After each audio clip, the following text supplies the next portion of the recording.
Welcome to the Sarah Finkelstein Show.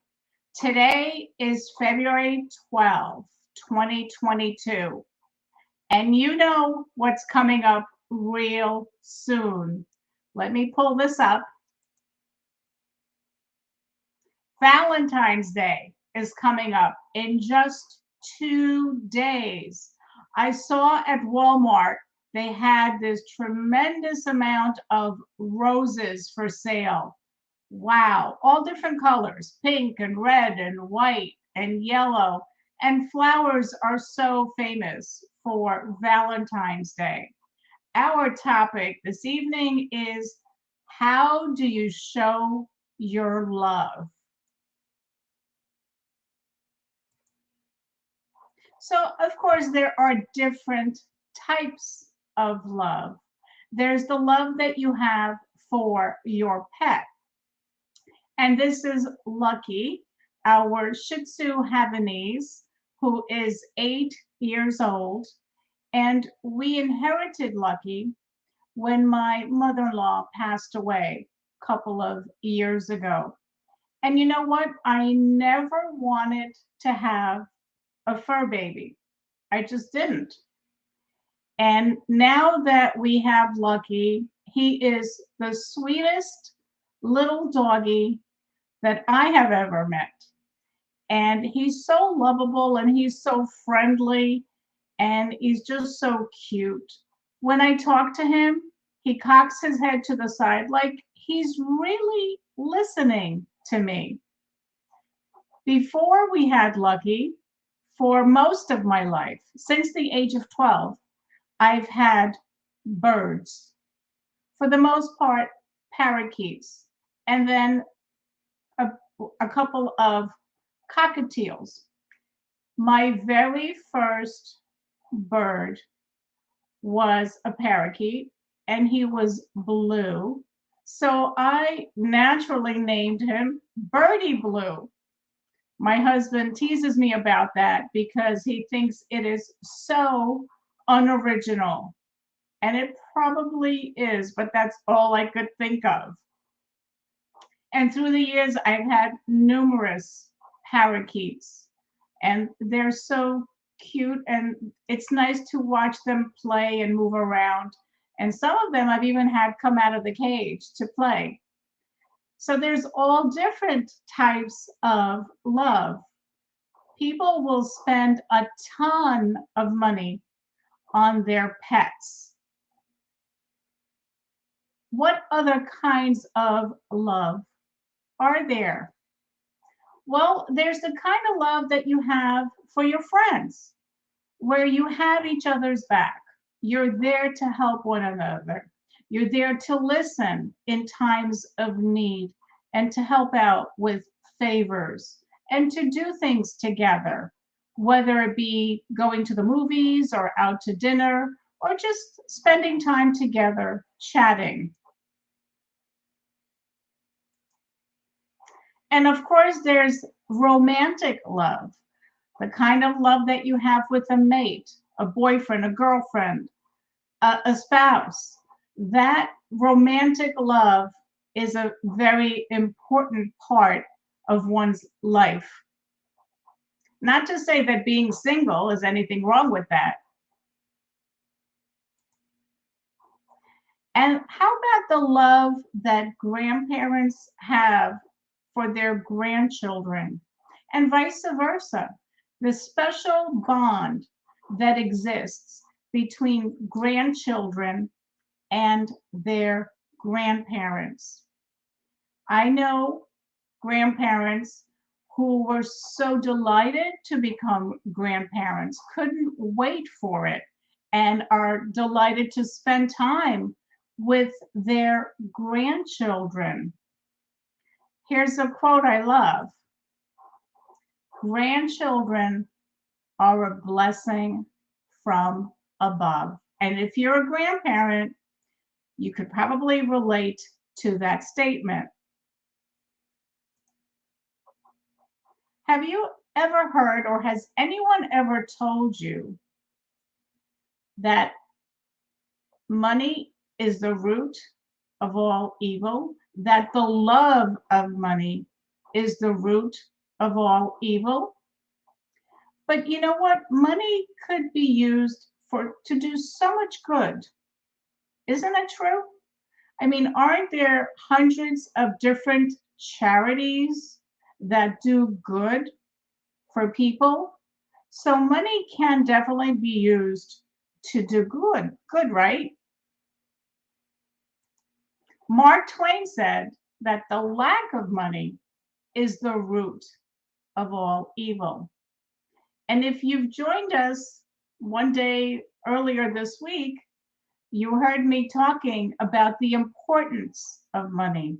We need money just like the air that we breathe. So, how do you show your love? Well, when it comes to your grandchildren, you probably spend time with them. That's probably the biggest way that you show your love, isn't it? You want to take them to the parks and take them to sports games and maybe the movies, and you want to buy them toys and gifts. You're always thinking of something to do for your grandchildren. Isn't it true? And a lot of people will buy gifts. Many grandchildren have tons and tons of toys. But what about showing your love by starting a foundation, a solid financial foundation for your grandchildren? What about a college plan for your grandchildren? There's so many things that you can do for your grandkids that are much more meaningful than the fancy toys that you can buy in a store. How do you show your love for your family? You make a plan and you discuss the plan with your family. For example, a big one is long-term care. Do you have a plan in place for your spouse, for your siblings, for your parents, and vice versa? Because long-term care is a family affair. And when you have the conversation with your family about long-term care, you're showing your family, your relatives, that they're important to you, that you want them to not have to worry, not have to have a crisis to deal with. You want them to be prepared. Long-term care is a family affair. Show your love for your relatives by having a plan in place, because that will not only give you peace of mind, but it'll give your family members peace of mind as well. Have a plan for those final expenses that we are all eventually going to have to deal with. You know, when there's a parent who passes away and there's siblings, and the parent hasn't made any final plans, the children, typically the adult kids, will have disagreements. So show your love by having a plan in place for your final expenses. Let your relatives know what your final wishes are. Do you want a traditional burial? Do you want cremation? Put it out there so that they know what they need to know about your final wishes.